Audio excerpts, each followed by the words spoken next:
روجه خو به مو وي که نه دا خلک دا ټکوم کوي په بخښنې سره چې نشنلیان روجې هم نه نیسي او لمونځ هم کله کله نه کوي. شګفته ملک تاسو څه ګڼئ د باچا خان بابا بیا د ولی خان بابا او د ایمل په سیاست کې کوم فرق شته دی؟ سلامونه او احترامات. د پودکاسټ بندوبست د کائنات شي په خبرو ډالۍ په لاس افسر افغان ستاسو په درانه خدمت کې حاضر یم. ملګرو، یو هڅه، یو کوشش چې موږ د دې سیمې هغه اوازونه،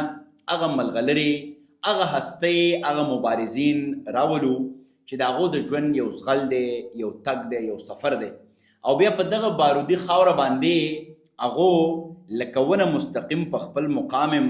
که خزان را باندې راشي که بهار، هغو ولاړ دي د خپلې نظریې سره، د خپلې خبرې سره، د خپل سوچ او د خپلې مبارزې سره. دا خواوشا د تیرو 20 کلونو قصه ده چې یوه پیغله هم په دغه پیښور کې خړپوڅې کوي. د خدایي خدمتګار هغه تسلسل چې هغو د دې خاورې دپاره خواوشا 100 کاله یوه اوږده مبارزه کړې ده، او دا مبارزه د سړو او د ښځو په شکل کې وخت تر وخته موږ لیدلې ده، او د نن عوامي نشنل ګوند دغه مبارزه مخ په وړاندې وړي. زه خبره کومه په دغه شیبو کې ما سره مرکزي جاینټ سیکرټري عوامي نشنل ګوند او دا خواوشا 10 کاله د صوبایي اسمبلۍ ممبره هم پاتې شوې ده، ډیره محترمه شګفته ملک د نن پودکاسټ میلمنه ده. شګفته ملک بیبي په خیر راغلې، ستړي مشئ. ډیره مننه، خوشحاله اوسئ. قدرمن راته اوسئ، ډېر خوشحاله یم. روجه هم ده او د یو اوږدې مودې پس مو لیده کاته مو شو. هسې روجه خو به مو وي که نه دا خلک دا ټکوم کوي په بخښنې سره چې نشنلیان روجې هم نه نیسي او لمونځ هم کله کله نه کوي، اگر چې باچا خان بابا د تهجدو خبرې هم مشهورې دي. نو موږ د اکثر خلک ستاسو خبره بالکل ټیک ده چې چېرته ولاړ شو چې روژه هم شته، نو موږ وایو چې موږ خو لکه دا پښتنې میندې دي او دا سیاسي ګوند چې دی هغې کې زموږ مشران دي، نو موږ ته خو یاد هم نه دي چې موږ چېرته روژه به خوړلي، ځکه چې د پښتنو یو خپل کلتور هم دی. موږ د اسلام نه زیات دا روژه په پښتو کې نه سو ګورې. او بیا زنانه، تاسو ته پته ده زنانه خو ډېرې په دې هغه کې دا اهتمام کېږي. او زما مور خو روژې ته لا میاشت پاتې چې هغه وي د خیره بس راغه او د خیره را روانه ده، او چې کله روجي نه وي دونه زر زر تېرېږي وي څوک پرې پوهېږي نه. نو دا روژه خو موږ دپاره یو ډېر داسې د خوشحالۍ یو هغوی په کور کې یو ښکلې ښکلې اهتمامونه کېږي، یو ډېر ښه. نو روژې خو د خیر او خپل د جومات د ملا په بانګ هم ماتو کله کله بالکل هغه ته مو انتظار کېږي. عمده خبره کوله چې زما مور چې کله روژه ماتوي نو هغې کجوره لاس کې نیولي چې موږ ورته چې بانګ یې ووایي چې دې خوا کې جومات کې خو لا نه دی ویلی، نو موږ ورته چې ټول وایي چې نه وي دې کې وایي اله به ماته موږ ته هم کله کله خبرې ما ته وایي چې نه صبر وکړه چې دې بانګ ووایي دا مولا، ځکه زموږ کور سره جومات نږدې دی، نو اله بیا روژه ماتوي. سمه ده. دا قدرمنو هسې داسې په لایټ موډ کې یو پوښتنه، دا یو ډېره لویه مغالطه ده، چونکې دا زه ټول د دې وطن څومره سیاسي ګوندونه دي نږدې نه دا مشران ملګري پېژنم، دا یوه لویه مغالطه او یو انجینیر کوشش. نشنلیان کانګرسیان دي، کافران دي، روژه نه نیسي، جومات ته نه ځي، لمونځ نه کوي، خو دا زه یوه لویه مغالطه ګڼم او بیا د دغه تحریک پر ضد باندې یو ډېره لویه پروپیګنډه ګڼم. نو دا په لایټ موډ کې راځو به دې له شګفته ملک زه داسې ډېر هغه سیاسي او سخت تپوسونه نه کومه، زه د دې ټولنې د پیغلو په اړه باندې بیا ستاسو دا مبارزه یقینا درته دا زه وایم دا ستاسو د وړاندې نه، دا سسټینبل ده، دا مستقل مزاجه ده، ته عزتمنه هم پاتې شوې، درنه هم پاتې شوې، پارلمان ته هم لاړې، دنیا دې هم وکته، خو ستانه پښتنه لوپټا د سر نه ونه لوېده، پښتون ډیګنټي تا ځان سره وړې ده. په دې باندې به خبره کوو بنیادي. اول سوال دا کومه چونکې دا حق دی، را خلک به ما ته وایي چې هغه غرض ځای له نه ځي او دا سوالونه دې شروع کړه. د غرض یو سوال دوه، څنګه یو 100 کلن تحریک د خدایي خدمتګارۍ نه واخله او تر عوامي نشنل ګوند پورې د ریاست د 78 یا 78 کلن یو مشندرۍ یا د حکومت یا د ادارو په مخ کې کمزوری شو، نن په پارلمان کې هم تاسو هغسې نه ښکارئ او په ولس کې هغه مینه هم نه ښکاري، په نظریې کلک ولاړ یې، خو هغه برخه ونشته دی کومه چې په کار ده. 100 کلن تحریک څنګه کمزوري کو یو 80 کلن و 80 کلن ریاست؟ ها بالکل جی، ستاسو خبره بالکل ټیک ده چې په پارلماني سیاست کې زموږ کېدی شي کمزورۍ وي، په سیاسي ګوندونو کې وي، د وخت سره سره بدلون هم راځي، او کله چې یو سیاسي ګوند پارلماني سیاست شروع کی نو په هغې کې هر قسمه خلک، تاسو ته پته ده چې د پارلمان چې کوم خلک وي هغه هم دغسې سیاسي ګوندونو ته راشي، نو په هغې کې ستونزې هم ډېرې زیاتې راځي، په هغې کې د پارټۍ لیډرشپ ته هم ډېرې زیاتې مسلې مخې ته راځي. خو د بده مرغه زه به دا ووایم چې کیدای شي زمونږ څه کمزورۍ وي، زه د هغې نه انکار نه کوم، خو زه دا وایم چې یو داسې خاوره چې په دې خاوره سل کلن تحریک تاسو په خپله خبرو کې د باچا خان نه واله چې په هغې کې که موږ د باچا خان هر اړخ خبره وکړو، که موږ د ځوانانو د بیدارۍ خبره کوو، که موږ د زنانو د پرمختګ خبره کوو، که موږ د مشرانو خبره کوو، هغه ټولې ستونزې چې د هغه وخت نه واله اوسه پورې عوامي نیشنل پارټي اوسه پورې په فرنټ لاین ده، اوسه پورې په هغې کې څه فرق نه دی راغلی. د هغې د مخنیوي دپاره ډېر زیات کوششونه وشو، هلې ځلې وشوې، خو بیا هم زه دا وایم چې موږ د خپل تحریک نه، موږ د خپلې نظریې نه، موږ د خپل هغه سوچ او فکر نه چا په شا کړي نه یو، او په شا کړي نه یو ځکه دغه وجه ده چې موږ د پارلمان لارې په موږ بندې کړې شوې، قصدن عمدن. زه ځکه وایم چې قصدن عمدن چې دا داسې نه ده، دا کوم چې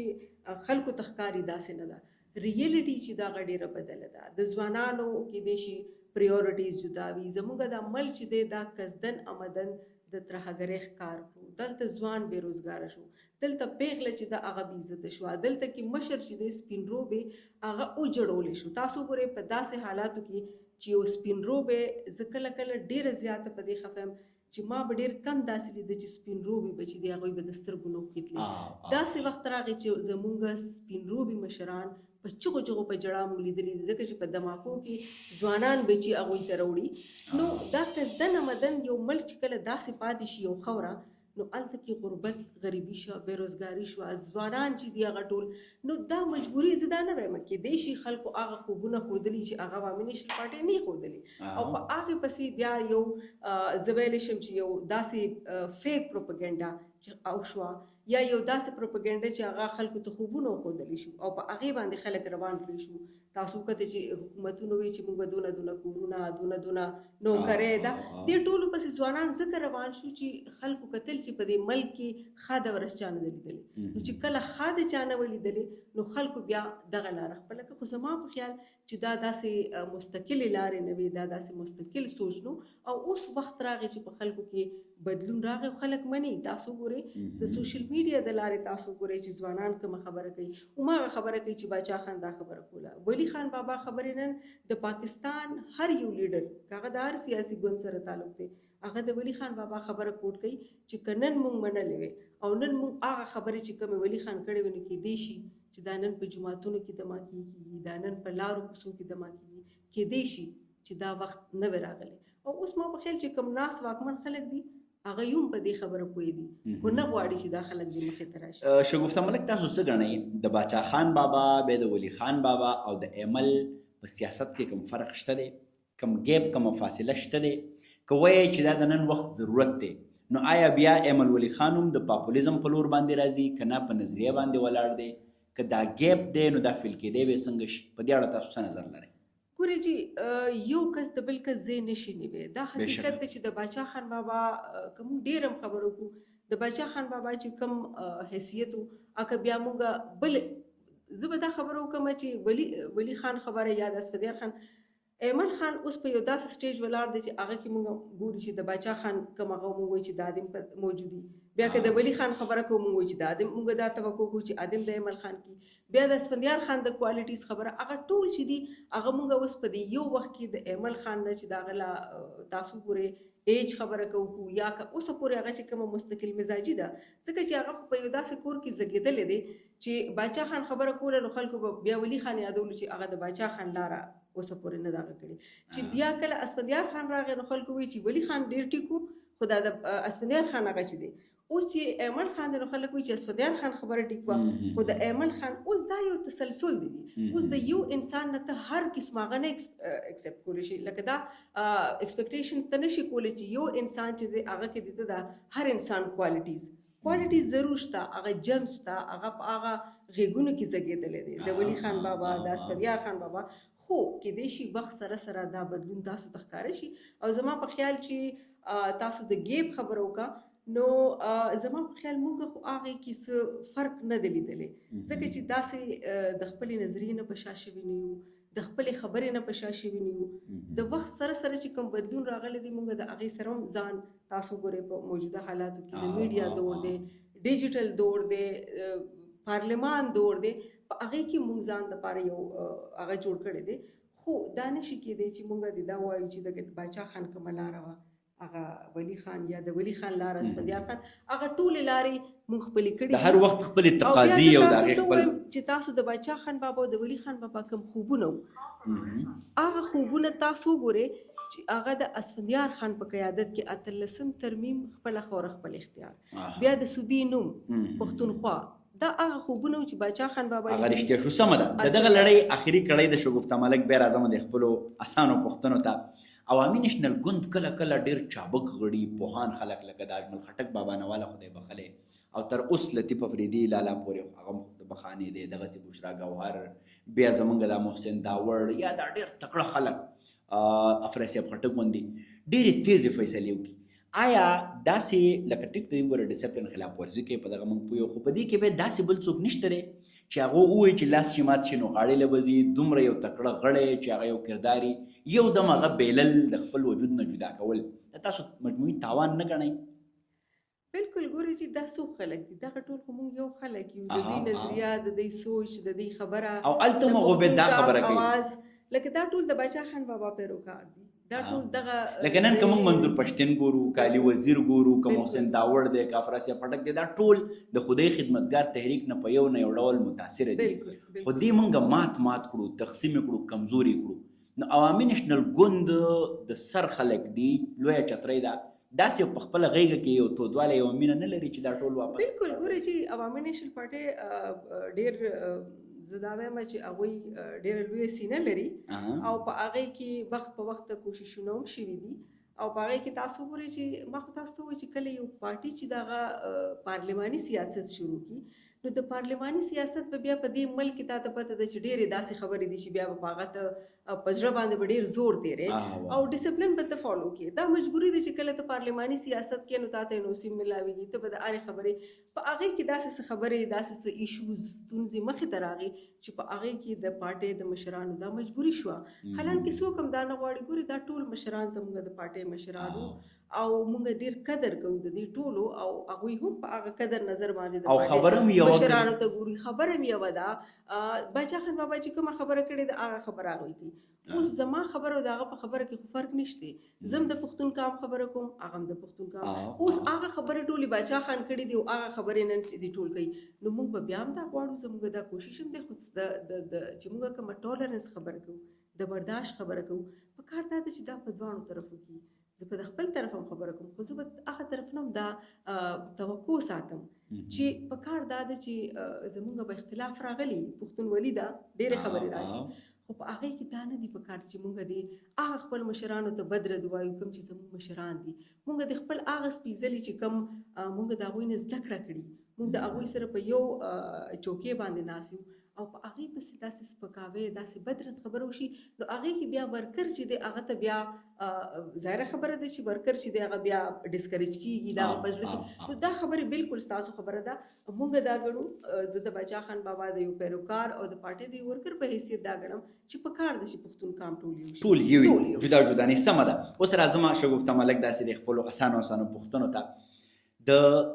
پښتنو په خاوره باندې هغه وایي چې د پښتنو په خاوره مینه کوي هېڅ نه یېرېږي له ټوپکه جنۍ په دې خاوره باندې دې مینه هم وکړه دلته د سیاست هم وکړو د مینې نه مطلب مې دا دی چې ښکلې خبرې دې وکړي دلته خو ګورې په مینه هم پابندي ده داسې نه چې د دې نه یو بله ستونزه جوړه شي ښې خبرې دې وکړي شعر دې ووایي د ټپې خبره دې وکړه د ژوند خبره دې وکړه د پښتنو پیغلو خبره دې وکړه یوه لویه مبارزه دې وکړه نسبتا مستقل مزاجه هم پاتې شوې په یو ځای هم پاتې شوې خرڅه هم نه شوې څه سکینډل دې هم رانغې درنه پښتنه هم پاتې شوې اکثر دا خلک داسې ګڼي او بیا د پښتنو لوی کور کې نن سبا د جنکو په تعلیم بیخي پابندي ده یره دا ده چې جنکۍ فاشۍ ته ځي اوریانۍ ته ځي بې پښتو کېږي بې څادره کېږي بې لوپټې کېږي خو ولې تا د هغې برعکس یو کردار ولوبو او درنه پښتنه هم پاتې شوې څه نظر لري چې دا یره چې خلک په دغه نظر باندې دي چې جنکۍ بهر ته مه روباسئ د دیو شخصیت ته خطره ده یا د سړو مسکولینټي چیلنج کېږي او یا معاشره روانېږي د دې سره متفقې داسې دغه د پښتو یو شعر دی وایي ما پکې تل د پرهرونو جامې واغوستلې ما پکې تل د پرهرونو جامې واغوستلې په دې کوڅو کې ملنګي داسې اسانه نه ده. واه واه نو واه ډېرې ستونزې، ډېر تکلیفونه، او زه خو کله کله سړی سوچ کوي خفه هم شي. د پښتنو خاوره ده او د پښتنو په خاوره چې کله هم د زنانو خبرې کېږي، زه ډېره زیات ایموشنل هم په دې خبره هغه شم چې واقعي چې ډېرې ستونزې دي. او په داسې حالاتو کې چې کله ته بیا د خپل کور نه، د خپل چمګاوڼ نه، زموږ خو بدقسمتي دا ده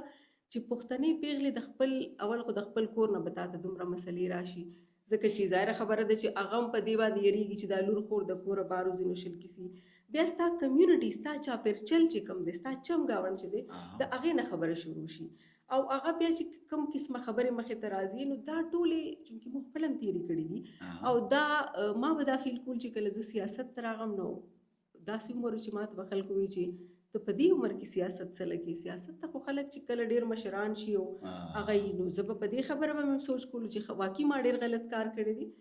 بیا به چې کله مونږ داسې جلسو ته، داسې هغه ته بتلو، ما به یو خبره چې زما والد صاحب به کله ناست و، زما سپیچ یې فسټ ټایم واورېدو، نو زما مور ته یې وي چې زه خو دې له اجازت ځکه ورکوم چې دا کولی شي. د دې خبرو نه ماته اندازه وشوه.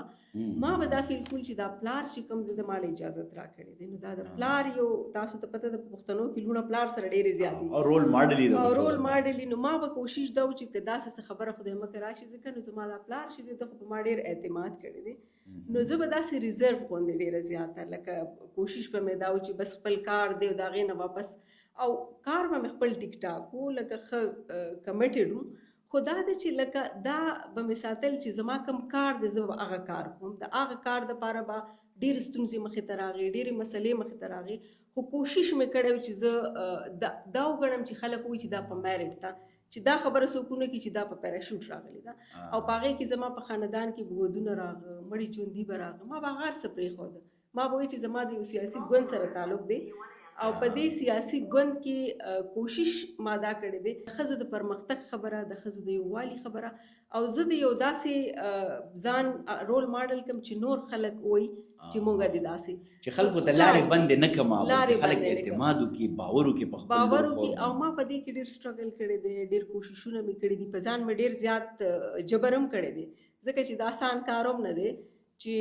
په دې داسې وخت کې چې ته سیاست هم کې، بیا او بیا پیغله همې جذبې دي هم جذبې دي، او بیا لکه ستا خواهشات هم وي، ستا ظاهره خبره ده چې د یو ځوانه د هر قسم هغې، خو ما جبر کړی دی، لکه په ځان مې دا ځکه سخته تېره کړې ده چې ما له به دا حیا راتله چې زما مشران دي، زما د پارټۍ مشران دي، او ستړې مې کړې ده ډېره ټیک ټاک. تاسو د حیا خبره وکړه شګفته ملک، د حیا ټکي سره دا نوی ګل بیخي ناشنا دی، دیو حیا نه پیژني. حقیقت دا دی، تاسو ته رښتیا خبره کومه، ته یوه ډېره چابکه او په دې خاورو باندې رخپې تڼاکې کړي دي، او ډېره لکه موږ د دې ګواو چون کې ستاسو دا سفر څه نه څه موږ لیدلی دی. دا خلک بارې وایي چې د ژوند کې د پرمختګ دپاره، د مخکې تلو دپاره، یا پارلمان ته رسېدو دپاره، یا پیسو ګټلو دپاره په حیا هم خپه ایښوده دي، په پښتو هم خپه ایښوده دي، د پلار نیکه شمله هم د خاورو سره خاورې کول دي. او بیا لږ ډېر چې څه کمی کوزی پاتې و، نو دا نیو میډیا راله، او په دې کې بیا د ټیک ټاک والا قصې رالې او لایو ګیمنګ راله. هغو پښتنې پیغلې ډېرې بې عزته کړې، ډېرې سپکې کړې، او هغو داسې لارې اختیار کړې چې اوس ته دا باور نشي کولی چې زه خپله لور هم نیو میډیا ته راولم یا چېرته داسې ځای ته یې روباسم. دغه خلکو ته څه پیغام لرئ؟ د هغو د لاسه څومره تاوان لګی دی زموږ ټولنې ته رسي؟ ډېر زیات. ګورئ چې زه خو خپله هم ګورم، کله کله زه ډېره خفه م شم چې لکه زمونږ د پښتنو خو تاسو چې څنګه د حیا خبره وکړه، او یو هغه د سترګو حیا به وه. زه خو اوس هم دا وایم چې کله مشران چېرته ناست دي، نو مونږ به پاسېدو نه چې اوس د دې مخکې به مونږ ځو څنګه، بیا په کور کې هم دا کار دی. لکه زه اوس هم دا ګڼم چې زما کور ته راشي، لکه دا نه ده چې ګینې مونږ د خدای مکه څه داسې خبرې، خو مونږ دا ریسپیکټ دی، دا مونږ په کورونو کې زده کړي دي، دا مونږ په پاټو کې زده کړي دي. ما په خیال چې دا به لنډې لارې ضروري د فیم دپاره به دا لنډې لارې چې کومې خلکو خپلې کړي دي، خو دا مستقلې نه دي. دا مستقلې لارې ځکه نه دي چې په داسې لارو کې به ته پیسه هم ډېره پیدا کړي. خو زما په خیال تاسو د ډیګنیټي خبره وکړه، تاسو د ریسپیکټ خبره وکړه، دا چې دی دا بیا په دغه حالاتو کې بیا یو انسان چې کله ستا ریسپیکټ نه، نو پیسه خو هر چا سره وي، د پیسې خو تاسو وګورئ چې د هر څه کې نو هر څه پیسې ملي. خو زما په خیال عزت ګټل چې دی دا ډېره زیاته، یو نوم جوړول چې یو انسان په میرټي هغه خپل کار کړي او دا لار به تا ته وخت سره سره به تا ته مسلې هم راځي، خو ما په خیال دا مستقله لار ده. زه کله کله ویاړ کوم چې څوک دا خبره وکړي چې دا په میرټ ده، که هغه زما برخلاف وي، که هغه د نورو پارټو ښځي، خو هغوی چې کله دا خبره کوي چې دا په میرټ ده، نو زه لکه کار ما کړی دی، ریسپیکټ ما ته ملو دی، خو خبره زما خلک پازیټیو ځکه کوي چې هغوی دا ګڼي چې دا په ډېر کم ایج کې راغی او دی دا خپل داسې یا دا نن ناستې دا د هغې یو ژوندی مثال دی چې موږ هم کمفرټیبل زه هغه ټولو ځوانانو پیغلو ته چې په کار دا دی چې موږ خپل عزت، خپله ډیګنیټي، خپله حیا دا ډېره زیاته ضروري ده د زنانو دپاره، او زما په خیال د سړو دپاره هم ضروري ده، یوازې زنانو. خو لکه دا لاره چې دا خپلول په دې کې به ډېر خنډان مخې ته راځي، خو دا چې دا مستقله لار ده او دا چې کومې لنډې لارې موږ د مختلف هغه نه خپلې کړي دي، ما په خیال دا د پښتونولۍ سره، دا زموږ د کلتور سره دا نه ښایي. تاسو دا خبره وکړه چې موږ به پاڅېدی نه شو، تاسو یقین وکړئ موږ خو چونکې دا نیو میډیا ډېره زیاته استعمالوو که نه، د دې کې ډېر اکټیو خلک مو فالو کوي هم، تاسو به پاڅېدی نه شوئ د حیا نه، د پښتو نه. نن سبا جنکۍ په ټیک ټاک کې وایي چې د دې انګل نه به زه راځمه، نو کله به په مخه به روانه یم، کله به د شا نه مې شاټله، کله به د ملا نه اله، کله به د څه. تاسو به حیران پاتې شئ چې یوه هغه پیغله هم ده چې پارلمان ته رسېدلې ده، هغه به د حیا نه د مشرانو مخکې پاڅېدی نه شوه، او یوه دا پیغله ده چې هغه کیني نه، هغه وایي زه به روانه یم. نو زما یو ملګرې وه، ستاسو قطع کلامۍ بخښنه غواړم، هغې وایي چې یو ځای ته لاړم او خلکو فالو کولم، نو یې ما ته یې وایي چې پاسه داسې لږه لاړه شه راشه، وایي ما له ډېر قار راغی. ما ورته وایي چې دا ولې؟ نو هغه وایي چې موږ ستا کنټنټ کتلی دي، په هغې کې نور څه شته دی نه، خو ته کله داسې ځې یوه سندره لګې خپل په قدمونو باندې، او کله سترګې ښیې، او کله یو ځای ښیې، او کله داسې راځي، نو ستا هم دا کنټنټ دی، نو موږ هم تا نه دا تمه ده چې څوک څه کنټنټ خو هغه به دې خلک بیا غوښتنه کوي. ما ته یې روز سپیچ ما کړی و، نو چا خبره کوله چې ډېر ښکلي کپړې چولي، دا ما ته چې ګورې تاسو ما تقریر وکړو، په کار دا دی چې زما تقریر خبره، تاسو په دې تقریر کې تا خبره څه کړې ده، ټیک شو، تا د کام خبره کړې ده، تا د پښتنو پیغلو خبره کړې ده، او که نه تا نورې خبرې کړې دي. نو په کار دا دی چې زموږ چې کوم خلک دي دا اوس مایند سیټ روي، معاشره بیماره شوې ده، خلک خبرې ته نه ګوري، جامو ته، میک اپ ته، خلک هغې ته ګوري. دا تاسو چې کومه خبره وکړئ د ځوانانو پیغلو، د هغې وجې دا ده چې خلکو ډیمانډ دا شو، او زما په خیال دا غلط دی. په کار دا ده چې د خلکو خبرو ته، د هغې کردار ته، د هغې میرټ ته، هغې ته وګورئ، په هغې کومې ستونزې تېرې شوي دي، په هغې خبرو کې. که زه دې په دې خبره وکړم چې دا د دې اپیرنس څنګه دی، فزیکل د دې جامه پیزار څنګه دی، نو دا هغه مستقل شیزونه نه دي، دا وخت سره سره دا بیا وروسته پاتې شي. که پاتې کېږي نو ستا کردار پاتې کېږي، او دا یو بیماري ده، دا اضطراب دی. زه دا ګڼم چې خلک به په خپله بیا د خپلو څیزونو نه شرمېږي چې موږ څه کړي. شګفته ملک خبرې راغونډو، روژه هم ده او بل ستا هم روژه ده، الحمدلله. هغه اولنۍ خبره به بیا په اخره کې هم وکړو. شګفته ملک به څه کوي د دې نه مخکې، د ژوند تګلاره یې څه ټاکلې ده، په دې اړي ګړي کې سیاست د لارې به مخکې څنګه ځي، یوه او اخري پیغام به یې ده چې په دغه یلغار کې پښتنې څنګه د شګفته ملک غوندې کردار لوبولی شي او څنګه مستقل مزاجه مخکې تللی شي. مخکې تلو دپاره خو ظاهره خبره ده چې دا مې د ډېر وړوکوالي نه هغه یو سوچ د انسان، او بیا په دې خپله خاوره کې دومره واغږلی شو چې اکثر مشران دا خبره کوي چې دا کامپرستي هم ځان له یو هغه دی او یو لوی اذیت دی، کرب دی، یو دا لوی به ته په ځان باندې هر قسمه هغه به زغمې، تیرې به په ځان جبر وکې، قدغن به په ځان لګې. نو یو خو دا دی چې زما کوشش دا دی چې هغه پښتنې خویندې، هغه مشرانې زنانه، د هغې ډېرې ستونزې دي زموږ په دې خاوره. تاسو ګورئ چې روزانه په بنیاد زموږ د زنانه بې کوره کېږي، نو یو خو دا مې په زړه کې هغې چې دا کومې زنانه د پښتنې بې کوره شي، کومې زنانه چې د هغه د تعلیم نه پاتې شي، بې وسه شي. کوشش مې دا دی چې که په پارلمان کې نه یو، د پارلمان نه بهر هم یو، خو یو داسې قسمه هغه ته مې زړه کېږي چې د دغه پښتنو خویندو دپاره د هغوی مستقل مزاجۍ سره سره د هغوی د تعلیم سره سره په هغوی کې د اویرنس او د خپل حقوق چې کوم خبره مونږ کوو، د بیسیک فیسیلیټیز د هغې دپاره خپل کار وکړی شو. بل زموږ په دې صوبه کې ډېر زیات د ښځو دپاره قانون پاس شوي دي، خو هغه عملي کېږي نه. زما کوشش دا دی چې زه زیات نه زیات په زنانو کې دا اویرنس راولم چې دلته قانون موجود دی. که یو زنانه سره ډومسټک وایلنس کېږي، که یو زنانه چې دی هغه ټرافیکینګ کېږي، وومن ټرافیکینګ یا هراسمنټ تاسو ګورئ کېږي، نو کوشش مې دا دی چې زنانه په دې باندې اویر کړو چې تاسو د خپل حق دپاره دا پوزټیو هغه دی چې که یو زنانه سره زیاتې کېږي هغه د خپل حق دپاره هغه اواز هم پورته کولی شي، هغه عملي ګامونه هم پورته کولی شي. او بیا په پارلمان کې ناست خلک چې کوم قانون پاس شوی دی په هغې کې د میډیا هم کردار دی چې هغوی په عملي توګه دغه قانون سازی چې دی هغه خلک په دې باندې اویر کړي. ځوانانو دپاره چې هغه ځوانان چې هغه بېوسه دي بېروزګاره دي نو د هغې دپاره صرف خبره کول نه بلکې زړه مې کېږي چې عملي ګامونه د سیاست د لارې، ځکه چې په سیاست کې ته په فیصله سازۍ کې ناست دی نو کوشش دا پکار دی چې د دغه محرومه طبقې چې ورته ویلی شي د هغوی دپاره اواز پورته کړو. نور زموږ ژوند دغه دی چې څومره ژوند پاتې دی دغه د کام خدمت هم د باچا خانه زده کړی دی. بله خبره تاسو وکړه چې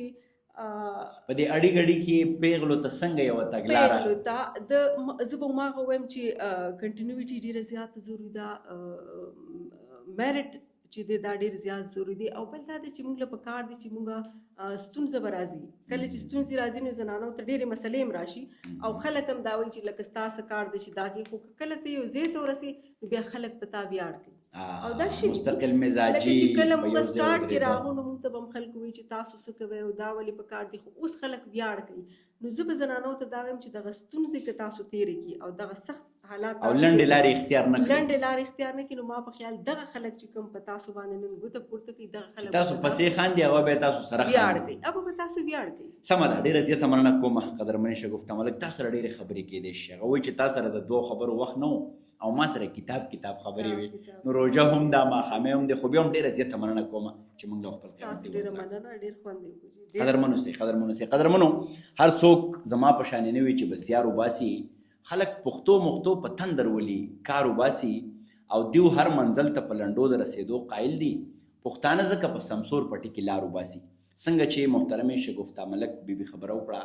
هر هغه څوک چې په هغه کې مستقل مزاجي وي، په خپله خبره باندې ولاړ وي، د هغه سوچ او اعصاب مضبوط وي، لنډې لارې نه اختیاروي، خرڅېږي نه، ټیټېږي نه، روکېږي نه، دغه خلک به تل تر تله پاتې کېږي. او د هغې ژوندي مثالونه د پیر روښان نه راواخله تر د باچا خان بابا پورې دا کردارونه نن هم ژوندي دي. دیو ولاړو، دیو خبره کړې ده، دیو په شا شوي نه دي، دیو خرڅ شوي نه دي، دیو پیسو ته زړه نه دی ښه کړی. ټولو ځوانانو پیغلو ته به مې دغه التجا وي. او بیا په خصوصي توګه هر هغه فکر، هر هغه څوک چې هغه یریږي د ښځې د تعلیم نه، د ښځې د خبرې نه، مهرباني وکړئ. ښځه انسان دی، ښځه رڼا ده، دا د ژوند ښکلا ده، دا د ژوند نڅا ده، دا د حابیل مور ده، دا د هوا لور ده. په دې پابندي د ژوند د ستونزو حل نه دی بلکې دا یو بله ستونزه پیدا کول دي. دې خلکو سره اوږه په اوږه مخ په وړاندې تللي او معاشره د ښکلا په لور بوتلي دي. افسر افغان ته اجازت راکوئ. لوی الله